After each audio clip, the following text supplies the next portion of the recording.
Alrighty, there we go. Good morning and welcome to Musically Minded. Good afternoon here on Boston time. It's 2 o'clock Eastern time and it's a sunny day here in Massachusetts. We've got DJD42 in the house, of course. Your hostess with the mostess. I'm DJ Addambombb as usual. And thanks for joining us. Let's see. Last week, well, tell you what. Why don't we do this the other way around? I'm like so excited to get into the show today that I'm skipping all the stuff that we usually do.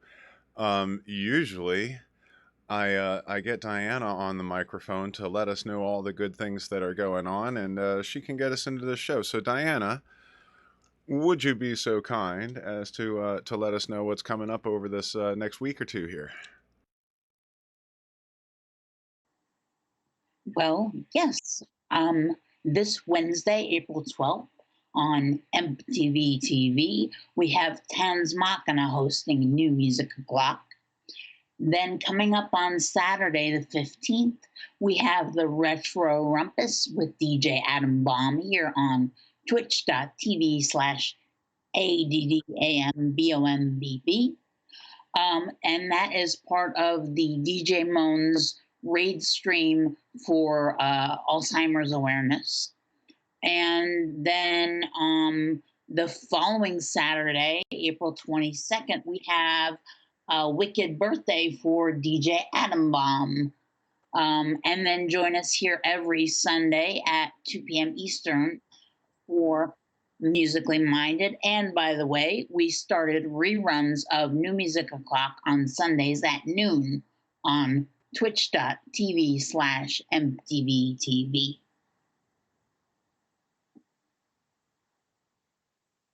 Indeed, you do. We just started that for the first time today. That's fun. I like it. All right. So, Diana, where did we leave off last week?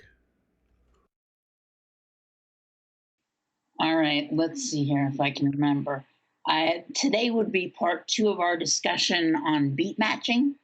And last week we left off on single phrase beat matching. So this week, if we can go to the creative potential that beat matching offers and hear both good and bad examples of that. Okay. Well, it's going to be quite a day. Yeah, we've got a lot to go over then today, don't we? So yeah, last week we got through some beat matching, and we've been talking a lot about counting beats and counting bars, and so the single phrase beat match, to reiterate, is when we're cutting that beat match over usually 16 or 32 beats, whatever the length of the musical phrase itself is, so that we're landing on those posts. And I can't even get to how important that is.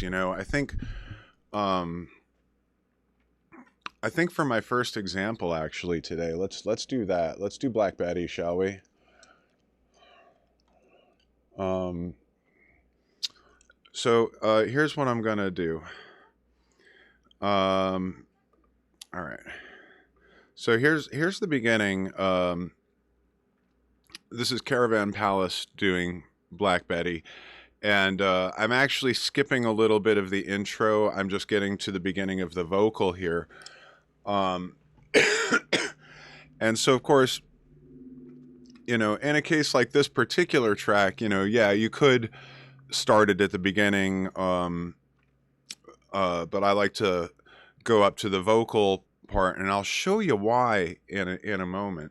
One of those things where we can start to get a little more creative with our DJing. Hee hee. All right, so let's start this off. I just want you to listen to it first. I have cat hair all over. The cats were like all over right before we started the show, so of course I had to give them cookies and attention, and then they've managed to completely vanish on me now, which is insane. But okay, so I want to just listen to the beginning of this because I want you to hear how the beats fall. Because it does not start on the one beat, it starts on the and beat before it. So the 4 and 1. So it's and 1 and 2 and 3. And it's whoa, Black Betty, right? So and 1 and 2. So so just let's listen to that real quick, and I'm going to show you how it can go awry and cool things that you can do with it, as long as you know where your 1 beat is. That's what it's all about, is knowing where that all important 1 beat that starts your phrase is. So here we go. And 1, 2. Let's listen to it again. There we go. All right. Whoa, Black Betty. 1, 2. Right, so you see it's not directly on the 1 beat. And in fact, let's do it this way. I'm going to put a beat on the other song, and we'll mix it over to it real quick. So here we are on the other side. 2, 3, 4, 1, 2, 3, 4, 1, 2, 3, 4, 1, 2, 3. So right now, what I ought to do is I ought to put a loop on Black Betty over here too, shouldn't I? And so right now, Black Betty is a little bit slower than the beat that we're playing. So I'm going to mix that in real quick, get that timed correctly, but listen to it off first, so that, you know, again, this is what it sounds like in the headphones when we're doing this, right? Because I'm not using the headphones, everything's open. So this is what it would sound like in the headphones while we're doing this. So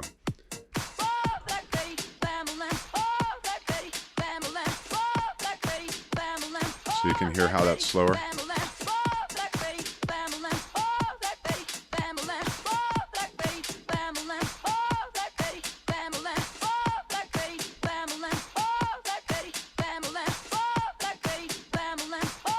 Pretty close now.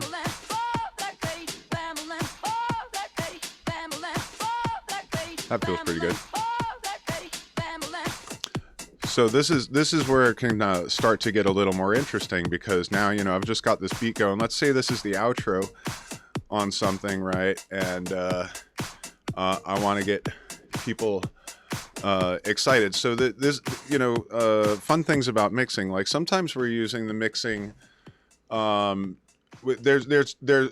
almost always using the mixing as a way to create a surprise, right? Like, because what we really want is for people to go ooh.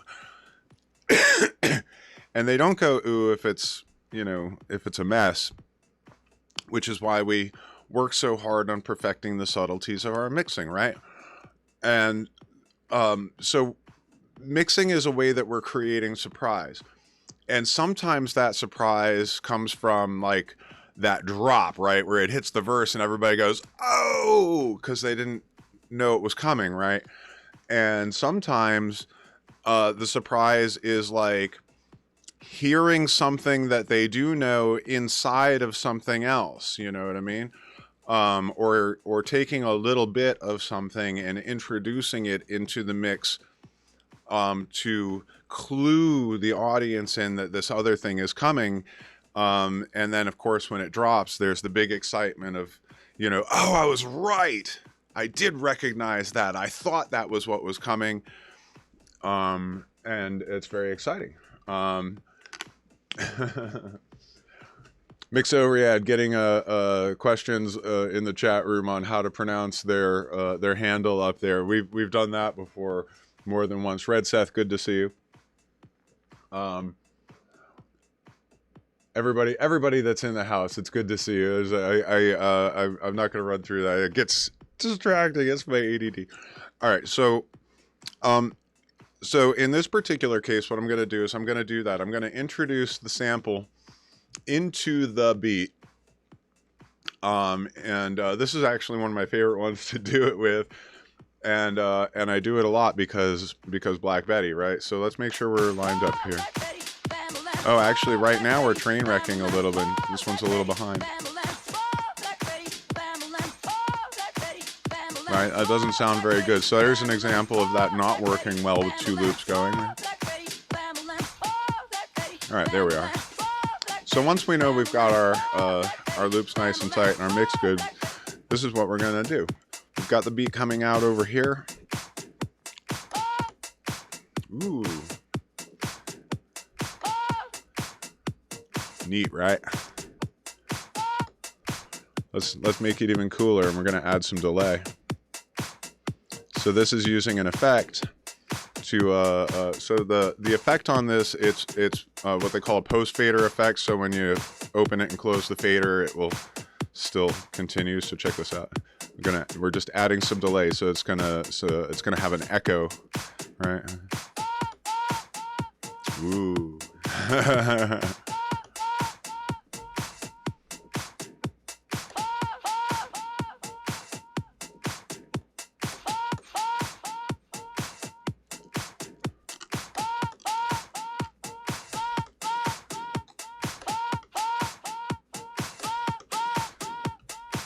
Now this is why it's so important to count, right? 1 and 2 and 3 and 4 and 1 and 1 and 1. So I'm throwing the fader open on and I'm closing it on 1. And 1, 2, 3, 4 and 1, 2, 3, 4 and 1, 2, 3, 4 and 1, 2, 3, 4 and 1, 2. Now, of course, you can hear, as I let that one go a little bit longer, that it doesn't sound as good when you let the whole thing out. You can let it get to Black Betty there and do that thing and it doesn't sound bad, but if I let it go over, now this is where you'd come up, this is where we talk a little bit about the overuse of effects, right? What happens if I let it keep doing that?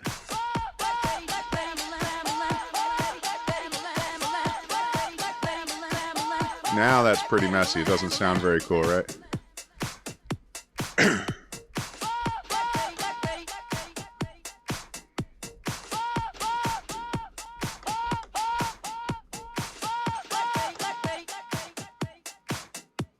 So what do I want to do when I'm bringing it in? I'm going to turn off the effect, or I'm going to fade down the effect as I bring it in. And just do it this way.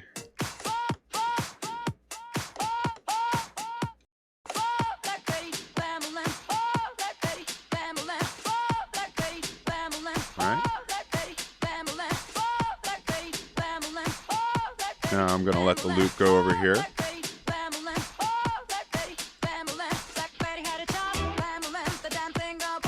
Let's mess around over here. I'm going to take the bass out on this beat here. Filter.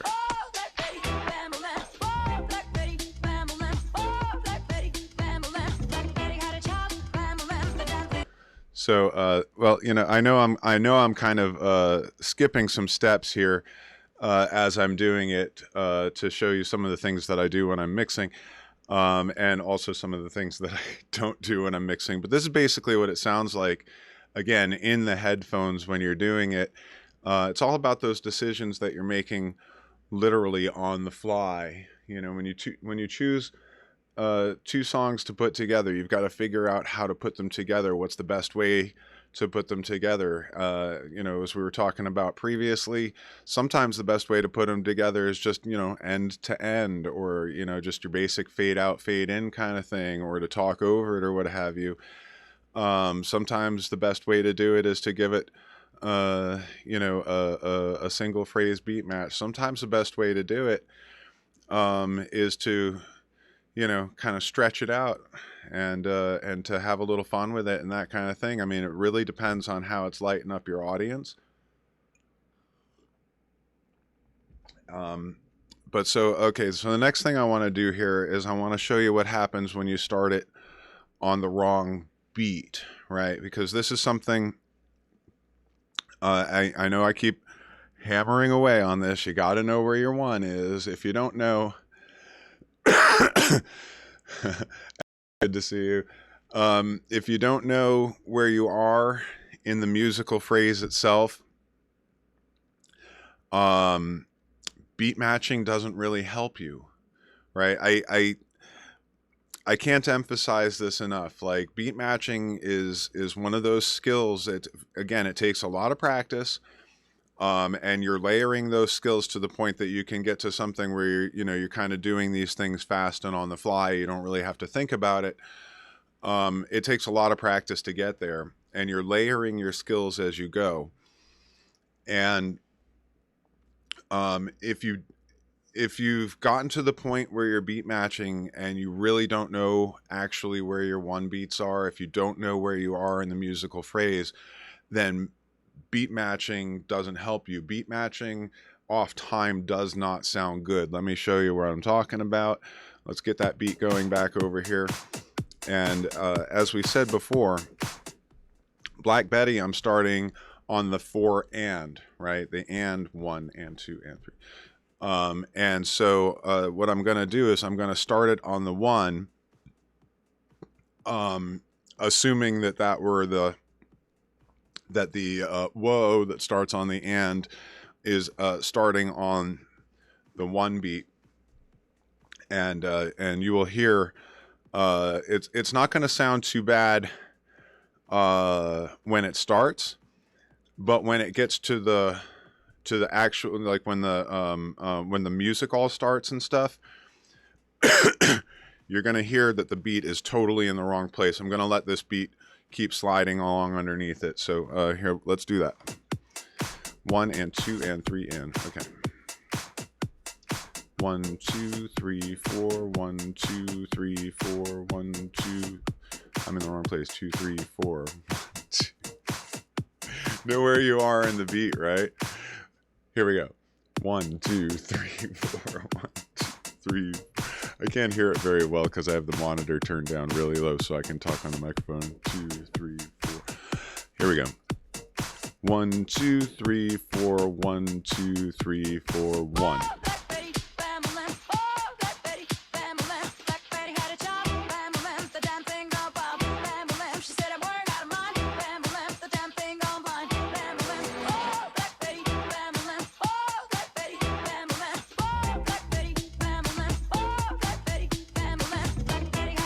You hear that, right?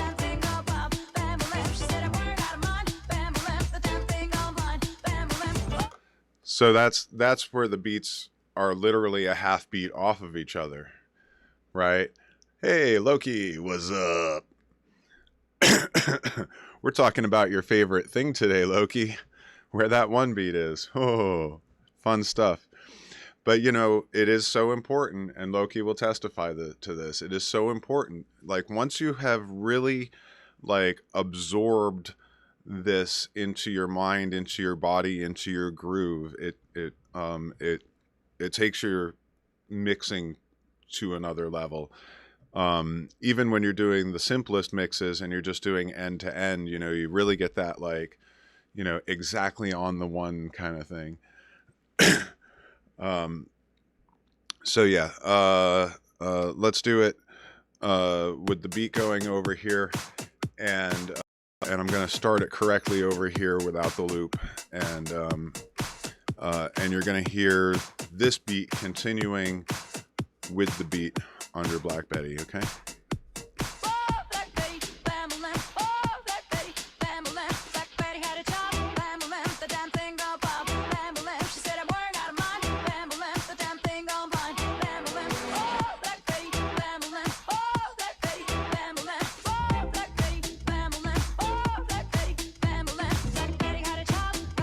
Staying nice and tight.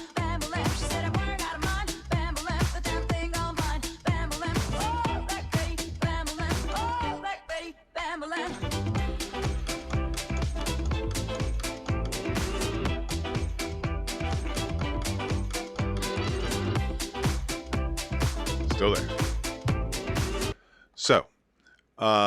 So now we've had a pretty good example of what it sounds like to have a loop or a phrase, I should say, a phrase that is off beat with the thing that you're mixing it to, and what it should sound like, starting it on the correct part of the phrase. Again, that and 1.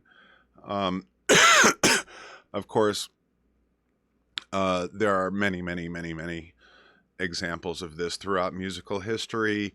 And I do kind of say this a lot. A lot of the music that we spin these days, club music. It's meant to be club music, and so everything is quite quantized, and almost always starts on the one beat and that kind of stuff.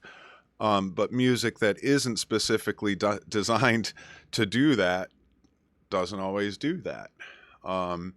And especially when you're playing, like when you're playing general business gigs, like you're all over the musical map, decades and decades of music, different styles that were popular throughout those decades. When you're playing in an alternative club, like not everything you play is designed to be dance music. It's music that you dance to. um, if you're playing, kind of like straight up house and techno and that kind of stuff, usually that music is designed in this way, which is, by the way, I mean, I like remixing. I do remixing and stuff so that I have versions of stuff that I can play because the song isn't mixable. Re-edit things. We've talked about using the tools to re-edit something to make it more mixable, to make it more DJ friendly. But not everything is DJ friendly. And layering up your skills, like is a really good way to approach those things that aren't really designed for DJs, where you're really just playing good songs to dance to up against each other. DJ Frantic, good to see you out there. All right, so let's see. Let's talk about some other things here. I kind of jumped the gun and went straight to looping to do these examples, mostly because I want to have the time to show you what I'm doing. But before I get too much further, I do want to emphasize that looping is a skill that comes after beat matching, and I'm going to talk about looping a bit more. But if you haven't mastered the basic beat matching and the single phrase beat matching, and you don't have this this idea, as I keep saying, of where the measure begins, where that all important one beat is, that looping doesn't help you. For that same reason I was just showing you, it doesn't help you. It's a skill that comes. It becomes a useful skill after you have mastered the beat matching. Quite honestly, because then you know what to do with it. And a big part of the art of looping is, first of all, getting a good loop in the first place. Auto loops don't always work.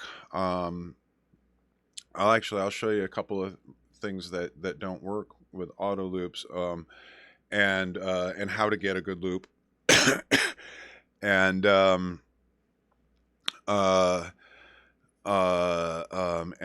again, if you're looping and you don't know where that one beat is, you're not going to land your phrases right in the mix. It'll either be, part way through, like rushed too far ahead forward, or too far behind. And that, it's not seamless. You know what I mean? That's a speed bump. So, all right. So let's start with looping. Like, what is it? What is looping? Looping is taking a phrase and repeating it over and over and over in a loop.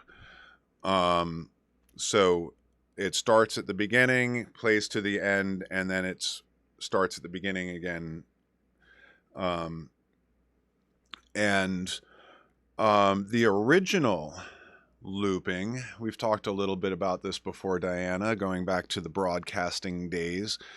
The original kind of looping was really, it was something we did on the cartridge tracks, right? On the cartridge players, the tape cartridges. We call them carts in the broadcasting business. Basically like an 8-track. It's like the same case as an 8-track. And it's wound the same way too. It's a Mobius loop. And so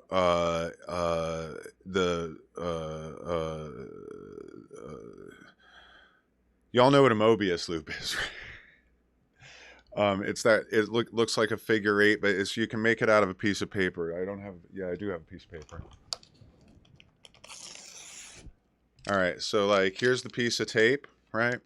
Let's pretend that's the piece of tape, and then we make a loop out of that piece of tape, right? Which is pretty cool, but it won't play that way. So what we do is we put a twist in it and put it back together. That's a Mobius loop. And so the thing that's cool about that is that you can take a pencil and you draw it along here, and like, look, I'm on the outside. I'm starting on the outside, and now I'm on the inside. And I keep drawing it all the way around, and bang, I'm out here on the outside again, and it connects up.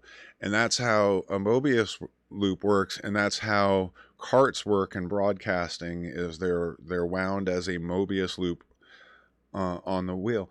And so that's how we would originally do looping. And on the cart machines, there's it's an invisible audio tone, right? You don't hear it, but there's an audio tone that's on there that the machine hears, and that's called a Q tone. We talked about queuing before, CUE. If you don't put a Q tone on it, it will just continually play through and through and through, and that's a loop. That's a tape loop. Science. And okay, so when we were playing back on records, right, prior to the digitization, just on the vinyl, this is where we go back to like DJ Flash, right? What did he do? He would juggle the beats back and forth between the two turntables, right? So boom doom cat to dat to do cat to doom doom cat to dat to doom dat to doom doom cat to dat to doom dat to doom doom cat to dat, back and forth. That's how the DJs would do it to back the hip hop artists, right? And of course that would get recorded to tape for the, to make the next record.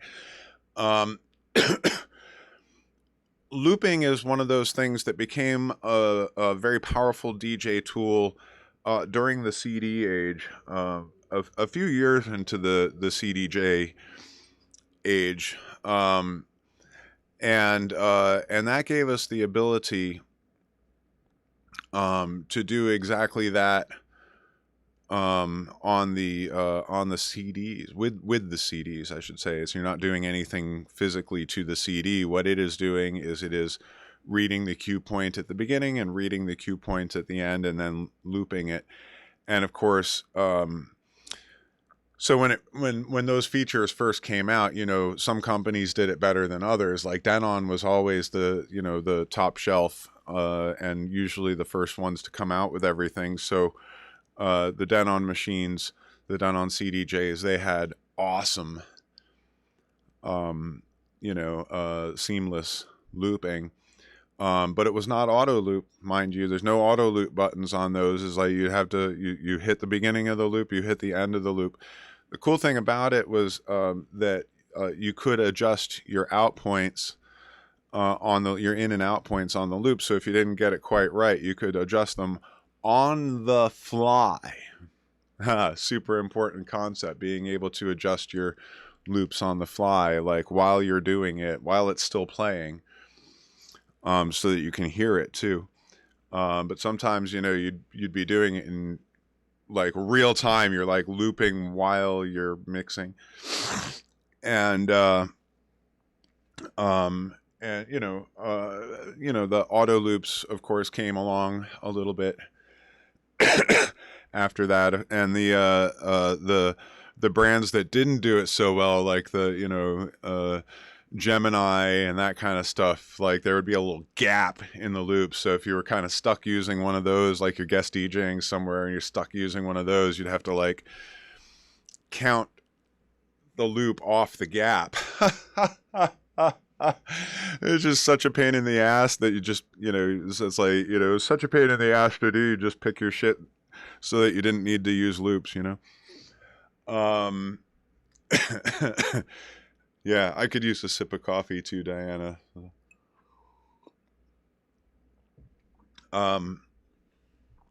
So yeah, well, splicing tape. Diana says I may have spliced tape at one point. We having that in the background, like another thing that you might do to create a tape loop, to use as a bed for something, right? Is you would record the beat multiple times and then cut it down. To cut out the useless bits of tape in between, kind of thing, and to make it seamless. Rocking the reels, little wax pencil, China marker, right? The wax marker, the China marker, and your little block and your razor. Yeah, crazy stuff. Looping. All right, so now of course we have auto loops, but auto loops don't always work quite right. You know what I should do? I've talked about this before about how sorry, they're trying to do two things at once. It's exactly the rate. This is the funny thing, is like here I DJ with this laptop all the time, and it is exactly in the range that like I can't see it wearing my glasses clearly, and I can't see it clearly without my glasses. It's like really this awkward range for me, and yet I do it all the time. Oh, well, there's one y'all know. I have talked before about how the beat counters on these things, the analyzers, don't do well if it's not basically a 4 on the floor kind of track, right? So if you have an odd time signature, a triplet time signature especially, it doesn't know how to count it. And I'm going to show you something that is this is like a really good example, a quite profound example actually, of why I don't trust the beat counters all that much, and the auto looping and that kind of stuff. And I cannot emphasize this enough. Like, use your ears. So I've got Goldfrapp over here, Strict Machine, lined up, and of course that has a triplet, like a 6/8. So the analyzer here tells me that it's 94 beats per minute, which I know it is not. It's like 126 beats per minute if you're counting it as 4s, which of course we are. And so let's do that real quick. Let's get that one going. 1 and 2 and 3 and 4. 1 and a 2 and a 3 and a 4 and a 1 and a 2 and a 3 and a 4. That's how we count the triplets, by the way. It's 1 and a 2 and a 3 and a 4 and a 1 and a 2 and a 3 and a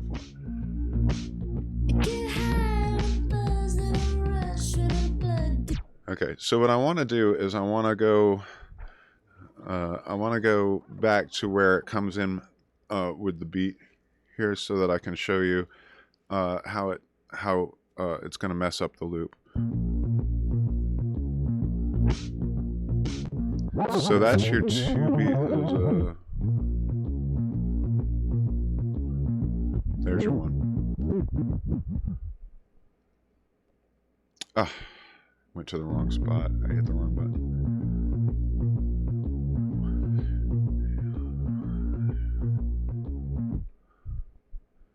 That's my 1 beat right there. There we go. And so let's take a quick listen to that. 1 and a 2 and a 3 and a 4 and a 1 and a 2 and a 3 and a 4 and a 1 and a 2 and a 3 and a 4 and a 1 and a 2 and a 3 and a 4. All right. So let's say I want to give myself Because I know when it hits to so let's talk about a couple of the things that are going to be a consideration in this mix. So we listen to that 16 beat phrase, right?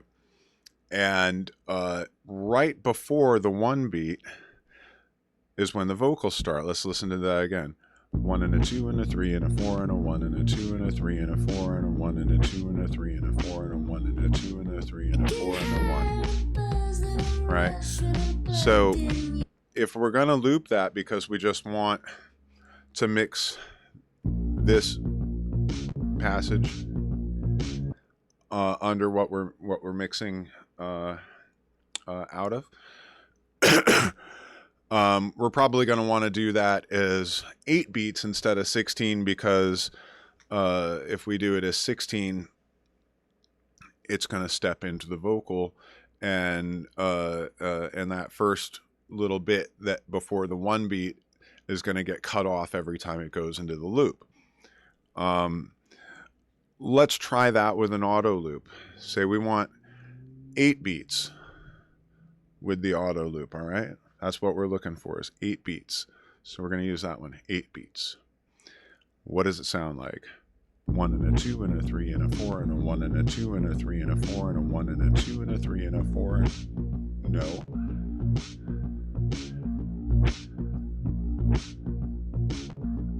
That's not right at all.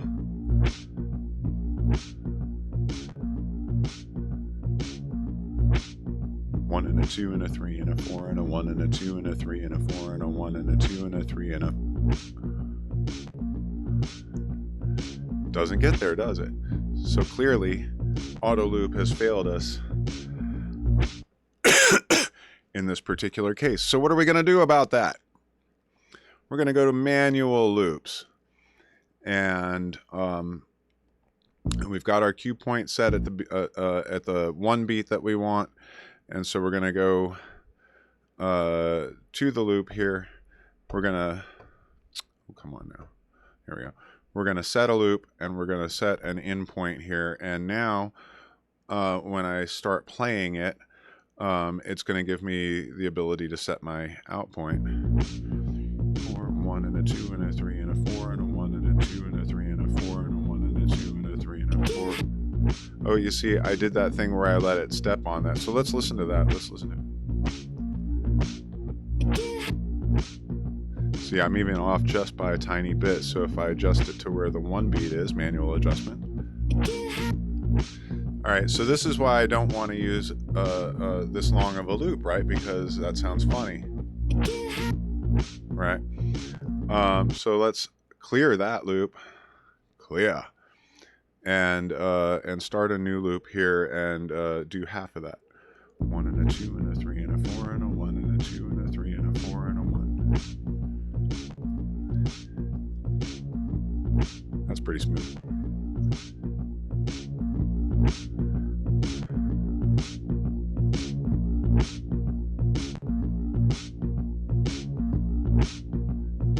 There we go. Oops.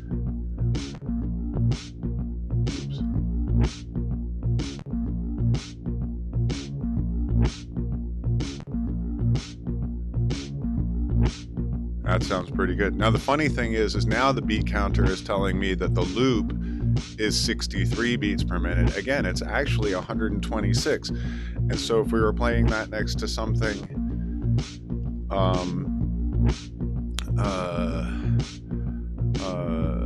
that's 126 beats per minute, and or using the what you call it, the sync button, the auto sync, it would have no idea what to do with that. So again, this is why I don't put any particular trust in the auto loops and that sort of thing. What to do with that? Let's do something with that. Let's grab that beat that we had over here before, and let's about 125 beats per minute. Let's make it 128. Fuck it. Let's make it 128. And that'll be a little bit faster than this. So we'll do that thing where we wing the loop in, and and match it up real quick, and we'll see what, kind of what happens then, because this is going to be kind of interesting, because this is a 4/4 beat here and this is a 6/8 beat here. So this is one of those times where you're using the different beats over each other and using the loop to accomplish that. Let's see what happens.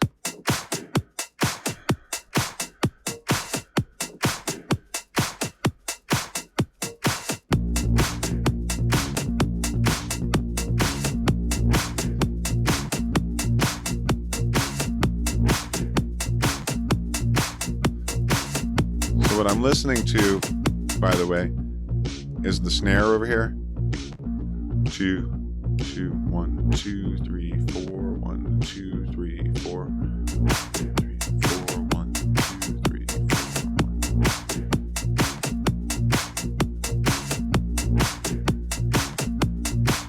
And then when I'm messing around with this, like say this is the beat I'm coming out of when I'm messing around with this. Now again, this is where the tools open up the creativity, right? Because now I've got beat matching under my belt, and I understand where I am in the song, and I can even do it with weird time signatures, and and so I've got a beat that I'm coming out of over here, and I want to bring in string machine over here, and you can hear how different these things are, right? This one's got a lot of stuff way up here in the highs, right? Very, right? And this one has nothing there, right? It's a bit quieter there too, because it actually gets louder as you go along.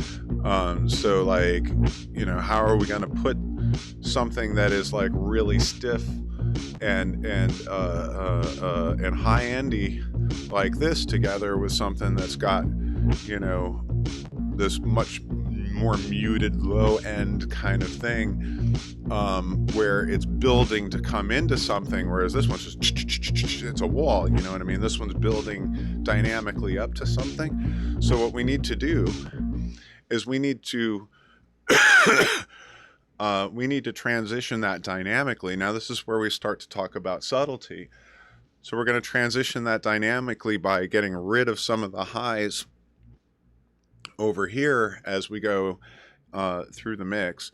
And of course, the thing that loops are giving us the ability to do is it's giving us a ton of room to do it, right? Because if we were just using the original track, we have only 16 beats to do it, right?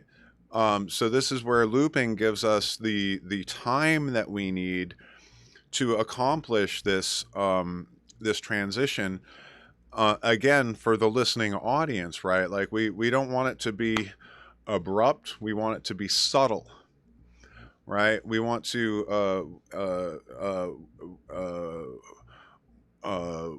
transition the ear from one song to another, one state of dynamics to another. This is one of the great things about looping. This is one of the great things that looping gives us the ability to do. So let's see, we've got this one coming in. All right. And I want to bring in gold front here. So let's get it around. Come on, one more around the block. 2, 3, 4. 1, 2, 3, 4.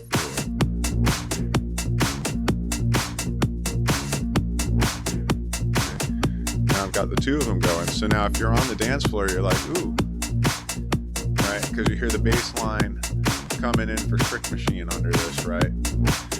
But if we leave this all the way up like this and just go to that loop like a cut, boy, that is a dynamic drop, isn't it? Cut. Even if we just fade it,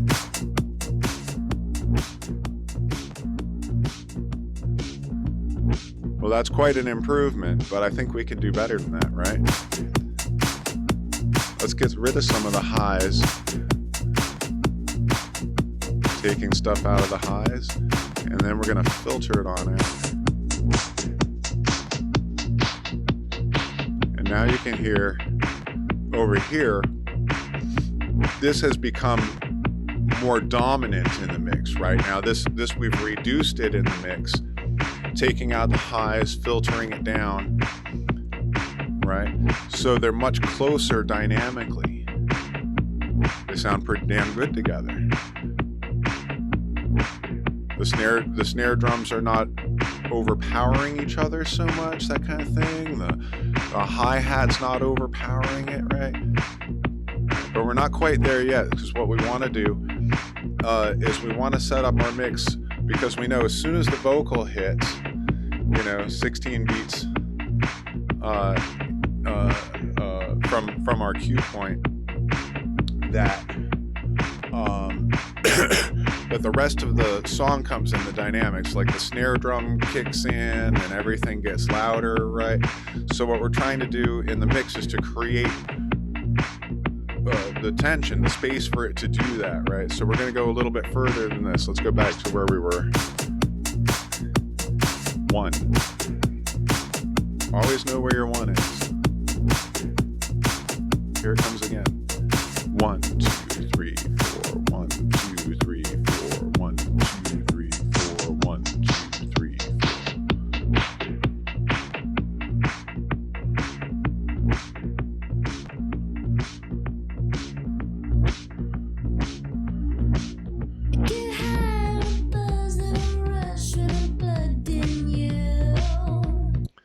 So, pretty good as far as dynamics go. I actually am not super happy with that one, because I was a few beats off of where I wanted to be. I was halfway through my phrase. I didn't count my loop out as much as I wanted to, and I knew it as soon as I hit the button too. I was like, oh, it's an 8-beat loop, not a funny, right? All right, let's see. I have to get my loop back here now. There we go.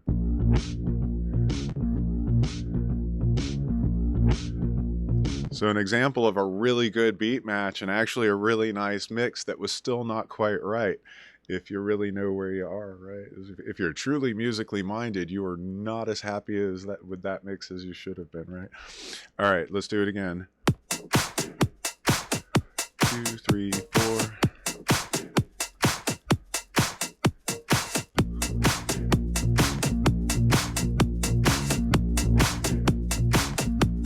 Somewhere around there, right?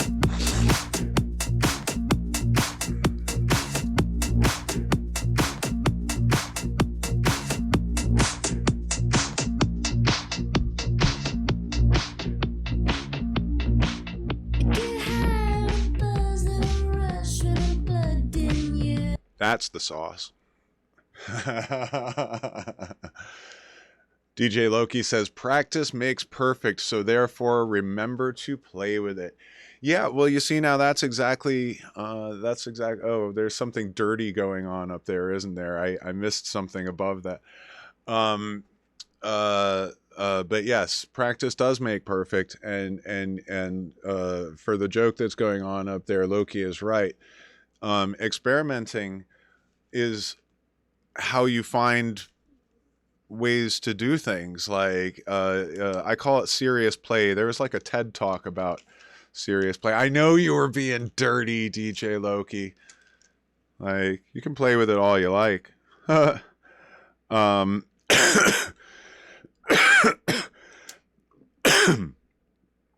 yeah, practice is like, I actually have this as a note on my thing. I say practice gets you to the next level.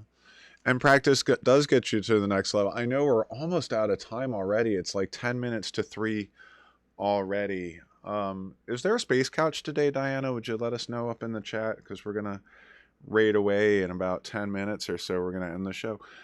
And then, of course, we will continue next week with more musically minded chat to take that peek behind the DJ curtain and talk about music and brains and how it all comes together, especially when we're playing to the audiences, the decisions that we are making and why we're making them. So, pre-recorded Space Couch today. All right, so we're going to raid over to Space Couch after the show. But yeah, practice getting you to the next level. Everything that we've talked about in this past couple of weeks has been about that is like layering up the skills. Like beat matching is one of those things that once you learn to beat match, all of these creative possibilities open up in front of you. Um, and and again, your gigs are not where you practice. Your practice time is when you practice, and then when you're on your gigs, that's where you use the skills that you are confident in. And for sure, you have. I mean, of course, you have moments of inspiration, and in fact, some of those moments will be the things that you remember. Like nobody else will remember, but it's a fucking highlight of your career, that time when you put these things together and the crowd went boom. You know, those are the moments, you know, that you never forget. um the every time you build your skill, your next layer of skills, it opens up a further layer to you. So like beat matching, you know, once you get your basic beat matching down, it opens up the next level of tools. You know, it opens up looping. The more that you use looping, right? Like, you know, again, like I said, the reason that I'm using it is to give myself time to make these dynamic transitions. Like just looping is not the subtlety. It's not the skill of the DJ. It's a tool that we use. Another one of those tools that we put in our toolkit, right? We've got it. We've got our utility belt, our bat utility belt, full of wonderful toys that we can use to transition from one song to another. Again, the thing that we're always going for is to do that as seamlessly as possible, to create as seamless of an experience for the listener as possible. And so as you build the skills, it's like then it opens up the possibilities of things like, you know, using the effects, right? Like the delay, the echo that we were doing earlier with Black Betty. um um uh um Mashups, halftime mixing. We were talking about that a little bit. You know, maybe next week I'll get to some more audio examples, because I'm not going to have go gadget DJ, says Diana. Yeah, we've got a whole lot of gadgets that we can use. Um, and it totally is practice that gets you to that next level. And it's like, you know, the most basic of the beat matching is the thing that it's like you spend so many hours training your ears, so that you can get there quickly, if that makes sense. Like, I know I said this last week. It takes time. It takes time to train your ears to the point where you, within a couple of beats, you're like, this one's too fast, or this one's too slow. And you know, and to build that skill where you can like really chase the beat using your pitch keys and pitch bends and such, you know, your goosing and dragging to like stay on a beat, you know. And that's the skill that opens up all of this other stuff. Again, if you don't know where that one beat is, if you don't know where you are in the phrase, you know, in the measure, then the skills themselves are not making you a better DJ. You know, if we're gonna be musically minded about it, we have to be observant of the way that the music itself is constructed. You know, as DJs, we are communicating with music. We're communicating with music in a way that, um, I mean, fuck, people pay us for this, you know. I've made a living doing it for a really long, or you know, a living. It's a living. It's not a great living, but I'm alive.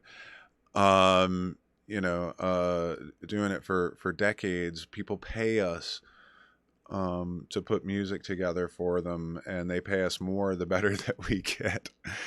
because we're offering a better experience to the dance floor. And practicing all of these skills and layering these skills is what allows us to be creative in the moment.